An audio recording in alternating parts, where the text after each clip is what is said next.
What up, everybody? It's Aaron here with Robert that way.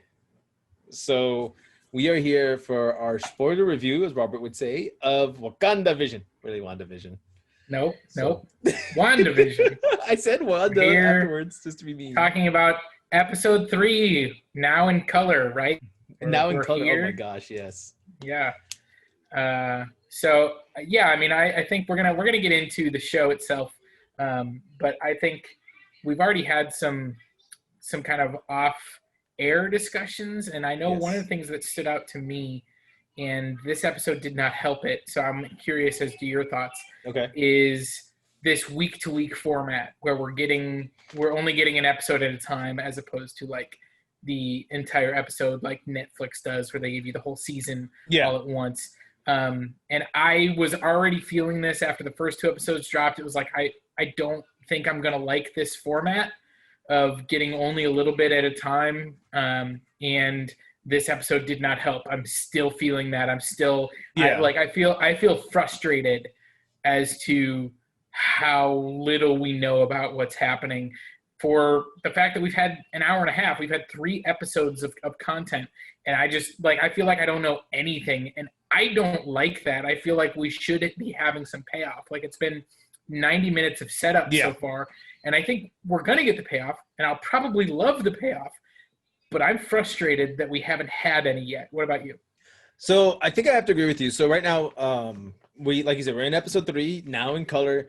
We've kind of I think looking at the house, we're in basically the Brady Bunch, their house. Yep. We've moved forward another decade. We're in the 70s now. Which is what we called. Clearly. Yeah, we called that one. So, like you said, we're progressing. And so the next episode will be the 80s roughly. And we're figuring out the path, but I kind of agree with you. I feel a little cringy on I don't, especially the way this one ended. I want to say first, I really want some answers.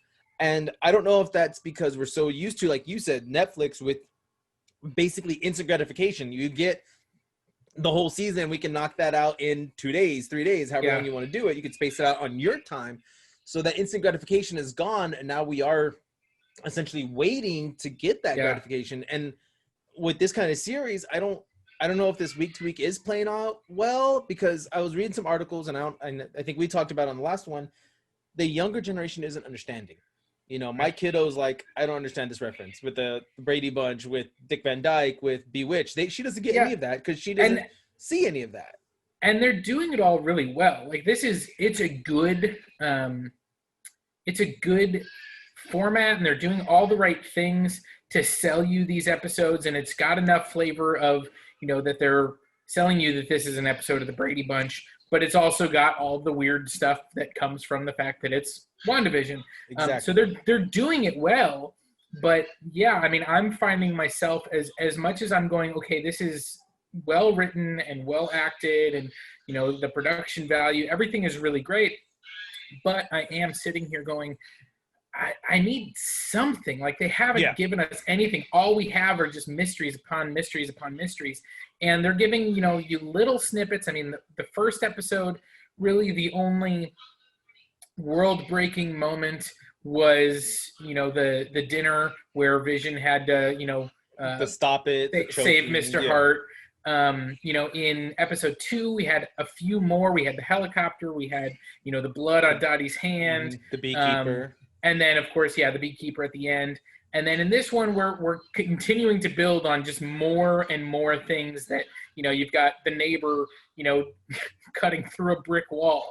You've got the neighbor and Agnes having a conversation about there's something going on here, and, what's happening, and who's Geraldine. And then you have Geraldine kind of breaking character, and we're talking about Ultron, and we're talking about Pietro, and you have Vision questioning what's happening, and then boop, I literally thought my disneyplus had glitched. Oh gosh. It just jumped back. That scene sold me. I loved it. I think that was a perfect jump cut, because it's like you said, it's it skipped. You didn't meant to see that, and then it's shows what really she wants to happen, even though Vision was breaking that wall, we could say that fourth wall almost. And he's like, okay, what's going on? And he's starting to think, and it's like, wait, this isn't right. And that goes back all the way to the first episode, even, where he's trying to figure out what's going on with my job? Like, what's happening? Like, he is questioning a lot of this stuff. And so then the question is, is this actually Vision, who doesn't have his full memory, doesn't have all those things? She's brought him back to life in some way, and he's here and he doesn't know what's going on. Or is this a manifestation of her mind, but it's a manifestation of Vision, who it's that her subconscious trying to break through the reality and trying to tell her, come back to reality, that kind of thing. So that's the question I get about Vision is this actually Vision, or is this just a construct of her memory? And either way, I think it's going to be really interesting. And I think it will be. And I kind of want to jump into it because we've already touched a few things. So this episode is more about her pregnancy, and almost an overnight pregnancy, because she's already 4 months by the start of this episode. And she has the twins by the end. Exactly. Where even Vision is trying to calculate at the grade of, the growth rate and all that. And he's like, well, she should be ready by Friday afternoon. And then it's literally like within hours, she's already ready. Yeah. Now, here's the one thing I will say, and I'm actually enjoying this part of all of it. Her reality warping powers have been kicking in now. We are really seeing how she can warp reality, which we already knew a little bit. Like you said, we get the beekeeper, the jump cut where it's like, oh, wait, you didn't mean to see that. That didn't happen. Yeah. Mm-hmm. But in this one, it's like during the Braxton Hicks contractions, she's something happens. She's the kitchen goose starts appears. Going. Yeah, and the power goes out. Yes. And then it's the stork that appears. She does the butterflies that, those turn into when she feels the first kick. Yep. Yeah, when she feels the first kick, they turn into butterflies. The Braxton Hicks contractions is when the kitchen goes nuts. When she actually goes into labor, that's when the rain comes. The rain inside. Yeah, and then the stork shows up, and she can't get rid of the stork with her magic, which I think is significant, basically, because the stork's representing your babies, and it's like, no, they're coming. You can't stop this. You can't change this. Exactly. And so, I think that there's a lot going on, and something I hadn't really thought about until this episode, even though we saw it in episode 1 with Vision where he was at work and he was moving really fast. Super speed has never really been a Vision trait. Certainly not that they've shown us in the MCU. Right. But they really are calling that out. And obviously, for the first time, we get a call out in this episode of her twin brother, Pietro, who was a super speedster. Exactly. And so I'm wondering what that connection is. And again, this is what's making me, like with this show, is that I am very interested in all of the seeds that they're planting and everything they're giving us. I just want more. And I'll be perfectly honest with you. If we were not recording reviews to put out every week, I would hold off and I would binge later. Like I would. Yeah. It's like, because I think I agree with you on that one. I'm really enjoying what they're giving us, but every episode just leaves me like wanting more, and not really in a good way. Like sometimes, it's like I want more because that was so good. Mm-hmm. But this is like, it's leaving me wanting more because none of the episodes have really had a payoff. It's like usually with every episode, no matter what it is, there's, you're setting something up and then you have some sort of resolution by the end. Exactly. It feels like we really haven't had that. But let's rewind. Let's do it. Let's pull Wanda. We'll back it up. So we get another new opening credit scene. It's very Brady Bunch style. And a little bit Mary Tyler Moore too, with like the Technicolor, stuff. That's true, that was a Mary Tyler Moore show reference. So I thought, and it was actually funny. I thought that when it kicked into the second verse, I was like, oh my gosh, this is so like, why isn't this over yet? Because in like TV now, like we don't go on that long. And so it was really funny. I was like, oh, this is so 70s. Like where it just really kept going. Is. Yeah. And I loved once it ended and we get the start of the episode. I mean, opening on the outside of the house and then getting that little music, it's like we go in and then we go inside to see what's happening. I thought that was really well done. I thought so too. And I loved it. Was, again, it looks like the set of the Brady Bunch, the staircase behind them, the couch even. Now, and they looked both like they plucked him from the 70s. Vision's hair, his dress style, and same with Wanda's. They dressed both of them perfectly in 70s attire. The doctor also kind of the now which we don't really have anymore. The I'll come to your home doctor kind of people. We don't really. I think there might be one or two out there. By the way, like super misogynistic, and every time he says something, faces get made. Like Wanda makes a face, or later when he's like, "I think you'd make a great nurse," and they're just like, "Oh, I love how the stupid comment of, oh, so we describe everything as fruit to make it easier for the woman." I was like, "Oh yeah, she wants to like backhand you so hard right now." That stuff, but that's like the '70s thing. Like that's how you talk. She has created this reality, and it is the '70s. It is. I mean, and I enjoyed it. Now, like you said, and after that, he takes the doctor's like, "Okay, I'm off. I'm going to go on vacation. I'll see you in a few months," kind of thing. Yeah. And then, like you said earlier, the guy's cutting the hedges, but it's literally breaking the brick. And he's cutting through solid brick, with essentially a saw that you would use just to trim the hedges. So it's like, well, how? Yeah, it's obviously there's something weird happening there, and even when Vision is like calls him out on it, he's like, and just keeps going. Still going. And you're like, and Vision is like, what the heck? And Vision's so much like, all right. Yeah, it's cool. Like I don't understand, and of course he does get that that moment with Wanda where he starts to question. He's saying like, man, there's been weird things happening. The dinner with Mr. and Mrs. Hart, just what happened with Herb, something's wrong here. Yeah. Which, and then it's all of a sudden, back to everything's fine. Blah, blah, right. Blah. Yeah. Oh, we're just in uncharted waters here, kind of thing. And yeah, I mean, it was like, you can see once again, Wanda she's constructing this, but she's losing more and more control as we go on. She's, the first episode really, again, only had that one moment. Episode 2 has had several. Now episode 3, she's losing control over what's happening.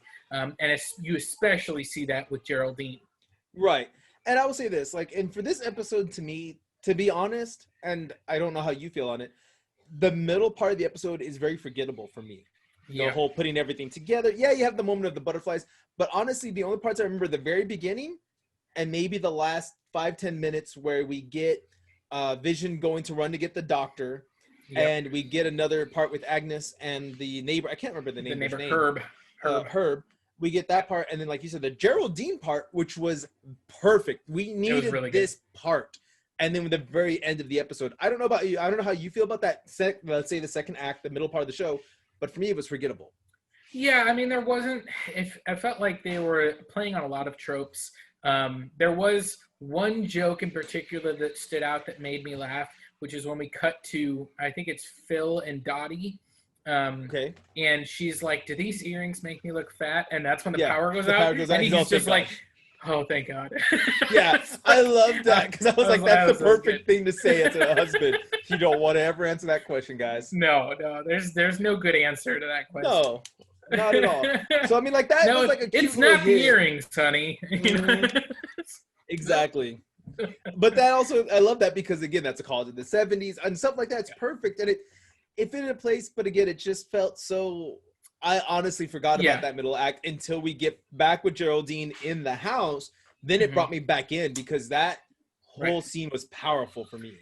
And this is another thing where I think that, again, once this series is complete, I'm going to go back and I'm going to binge this. And I feel like so many of these scenes are going to be even more meaningful when you have the full picture.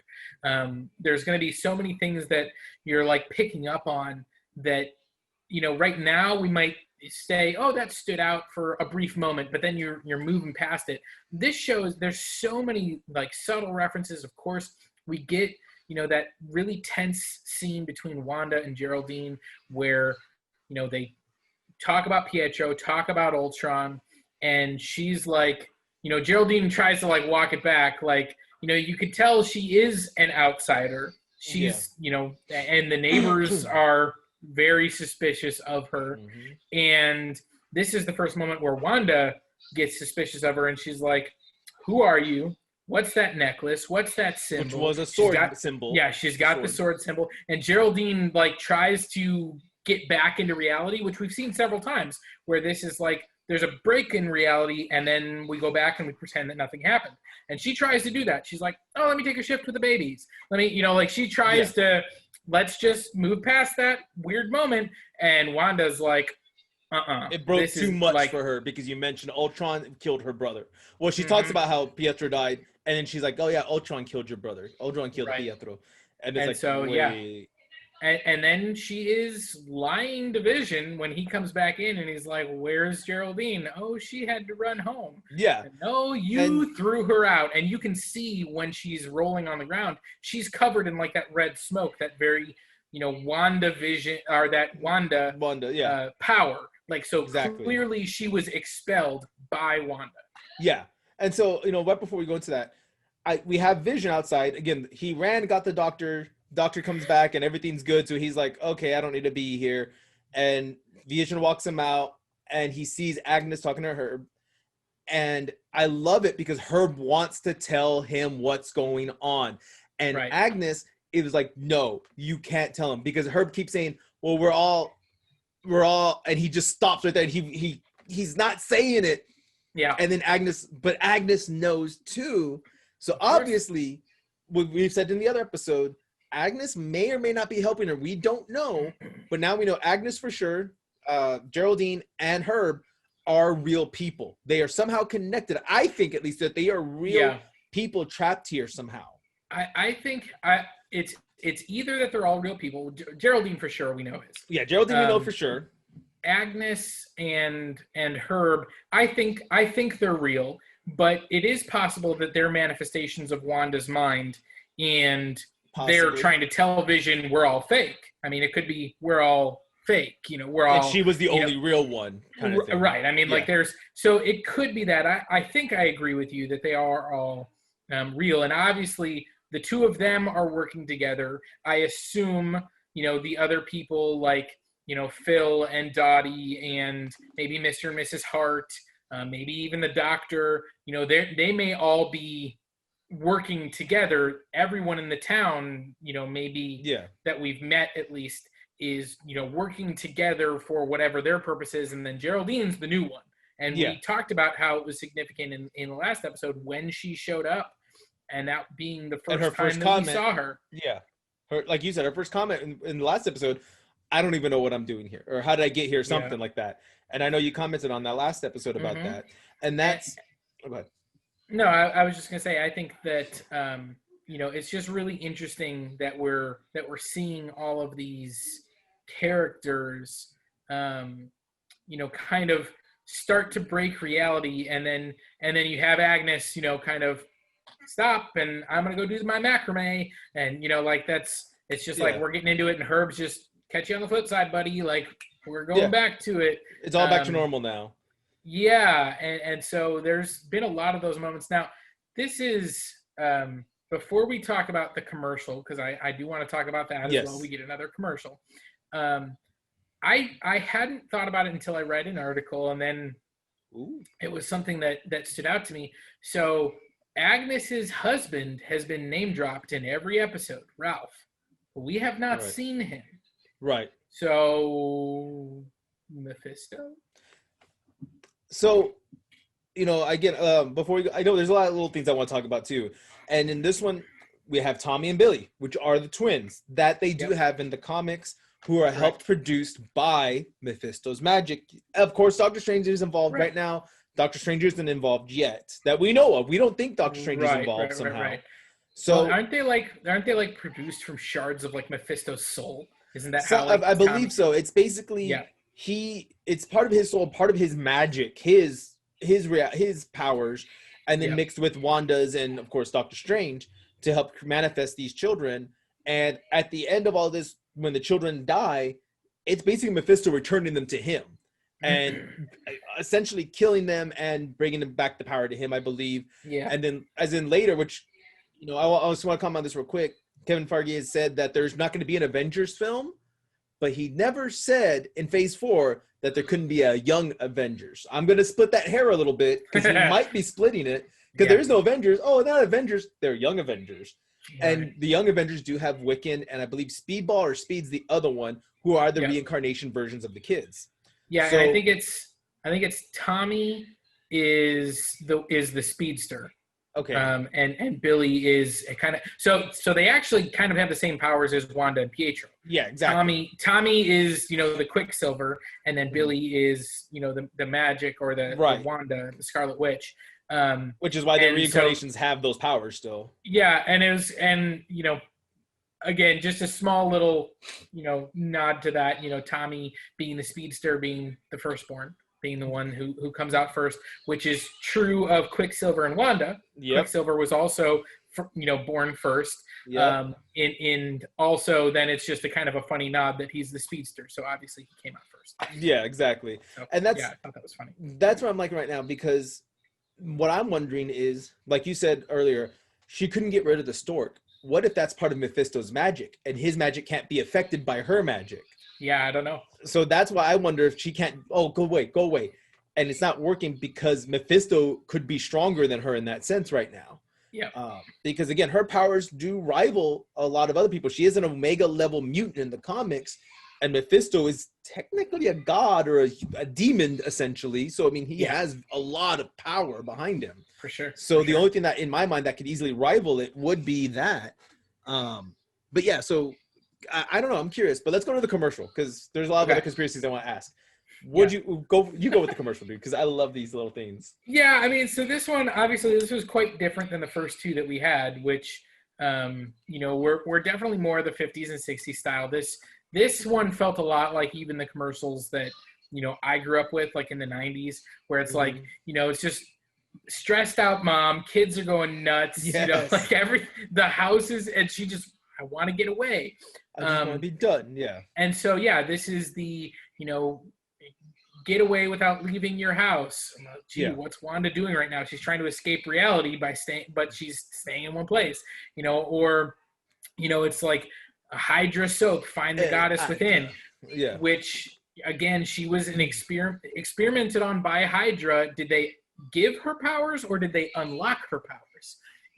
So did they find the goddess within? Exactly. Is this talking about her, or are we talking about someone else maybe? So again, there's a lot of questions in here. One thing I did see speculation on, which I kind of would like it if they did this, is that the actors this is the same mom actor that we had before. And I don't know if the voiceover was the other guy, or if it was the guy with the palm fronds at the end, but I think it's the same actor and actress in all three commercials. And what I've seen is speculation that they could be Wanda's parents, who were killed by the Stark bombing or whatever, the missile in Sokovia. And so I thought that was I thought that was a really interesting theory, for her to be manifesting maybe them into this reality as well. But yeah, I mean, the commercial, it's a mom with two kids, a boy and a girl, who are giving her lots of problems. So again, there's some connections here, and so I did think I liked it. Once again, we're getting very clear call outs in the commercials. We had Stark in the first one, we had Hydra in the second one, or Strucker in the second one with the Hydra symbol. This and now one we have just literally Hydra. called Hydra.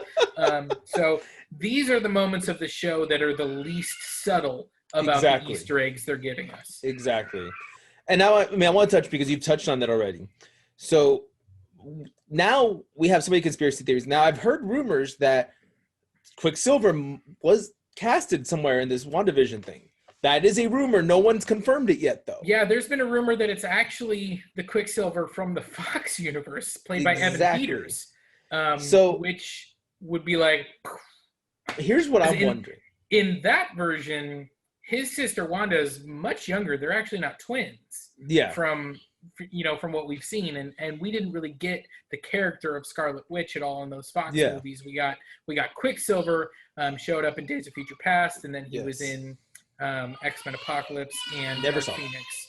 I think I saw Day Phoenix. I don't remember. So yeah. Also, so there's a couple things that I want to touch on a lot of it. One, of course, unlocking powers. So talking about the mutant gene, the X gene, it is usually unlocked during puberty. So when kids hit puberty, bam, it's unlocked. So I like how they're unlock the goddess within you. So like you say, unlock that power.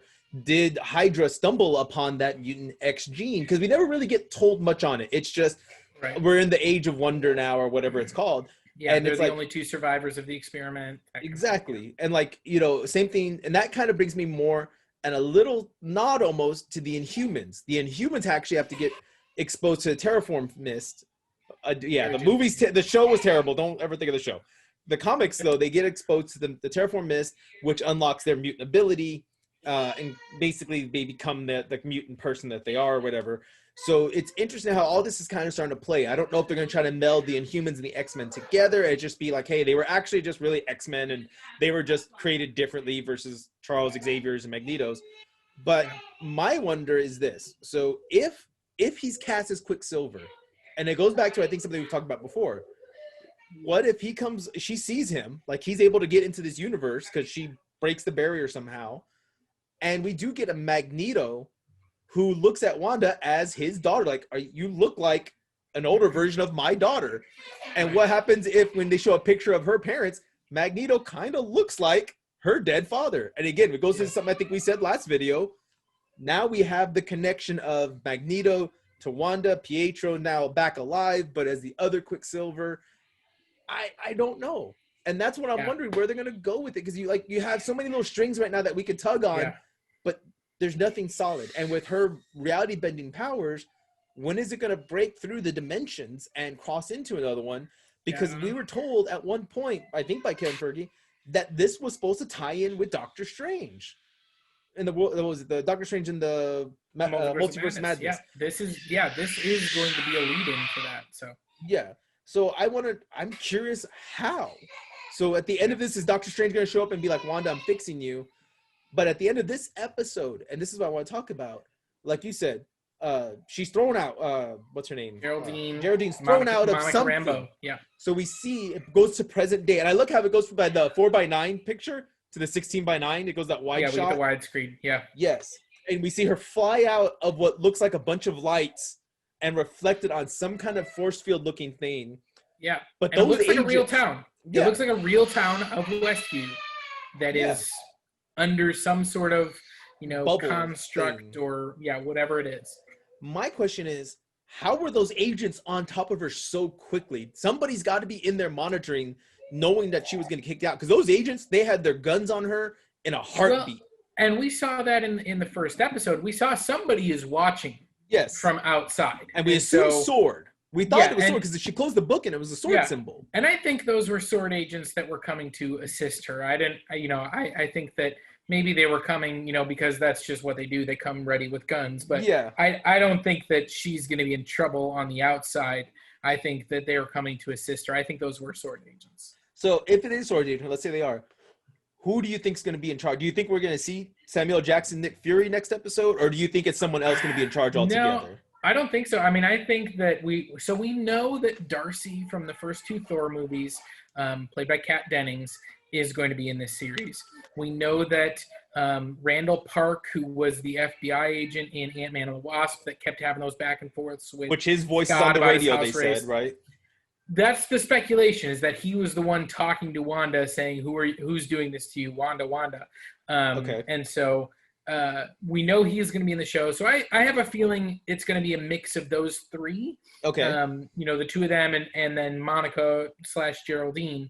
That's going to be who we see the most on the outside. We might get, something with a Nick Fury or another high-ranking, Maria Hill could still come around. Shield / sword agent. Yeah, we could get a Maria Hill. So I don't know exactly. I think it's going to be really interesting how much time we get outside of the WandaVision reality. Exactly. Moving forward, because I don't know, are we going to see Geraldine, in the next episode, 2 episodes? How long is it going to take for her to come back? Will she be reinserted into this reality, or is she going to be outside for the rest of it? We don't know. Exactly. And I'm wondering if she can explain maybe the helicopter reference. Maybe in the next episode, she's like, we got the helicopter in and it had some issues landing, but we got it. But then like you said, it's going to be a reference to the toy we found in the second episode where she sees a toy one. And it's like, this is a toy. But in reality, like you say, Geraldine's like, hey, no, or Maria, it's like, no, that was our plane crashing, or we got, whatever. I lost 2 men in this, or whatever the case is. So I'm curious, like, if the next episode will be maybe like half and half, because I mean, we're already going into, there's how many episodes left? 5, right? I think there's a total of 9 episodes. So I think we got 6 left. So if we go 80s, 90s, 00, 10, and 20, that still gives us 1 episode, in theory, if we're doing it this way, that where they can kind of explain everything. So maybe this next episode will explain everything instead, and then the episode after will jump back into Rwanda's reality. I don't know. Yep. I'm curious. So I think we've kind of talked enough on this one, though. Do you have any last little like conspiracy theories you want to throw out before we end it? No, not really. I mean, I'm just again, I am enjoying what I'm seeing, but I wish that we had the whole series. I think that it is not this format isn't really working for me, where we're only getting a little bit at a time. My wife is actually, like, she hasn't even watched a full episode. Like, she's watched a little bit with me every time it's on, but she's just like checked out. Like, it's not grabbing her attention. And this is a show that I think you really have to pay attention to every little detail. And so that, I think, again, it's not lending itself to this week to week for me. I know some people have been loving that it's just a slow play and we're getting a little bit, and they get to speculate and they get to talk about every little detail. So if you're in that camp, more power to you. I wish we had all the episodes where, we could just binge it. Yeah, no, and I agree with you on that. I 100% agree with you. I came to Space look for answers apparently, and it's not, I can't find any. So on that note, guys, stay tuned to all of our other reviews of WandaVision. We will be doing the rest of them week to week on here. We'll probably be on this for a little bit, as I'm trying to do some quarantine away from Robert and future baby for him. So maybe in a couple weeks, maybe a little bit after that, we'll be back in together and hanging out and doing this. But remember to subscribe for other videos here. We do have videos throughout the week. And stay tuned for more reviews, guys. And of course, get your geek on and have a great day. Bye.